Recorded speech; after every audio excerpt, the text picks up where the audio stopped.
Nito lamang ika-2 ng Nobyembre, voluntaryong sumuko si GC na mas kilala bilang ka-James sa Barangay Subic, Pagudpod, Ilocos Norte.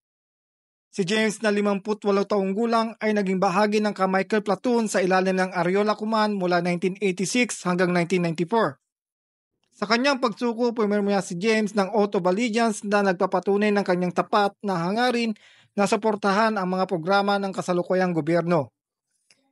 Isang debriefing process ang sinagawa at nakipag-ugnayan din ang mga otoridad sa Municipal Social Welfare and Development Office para sa pagbibigay ng kinakailangang suporta kay James. Ang voluntaryong pagsuko ni James ay isang positibong hakbang sa pagsisikap ng kapulisan na muling ipag-ugnay ang mga dating rebelde sa lipunan at makapag-ambag sa kapayanan at kaunlaran ng bansa.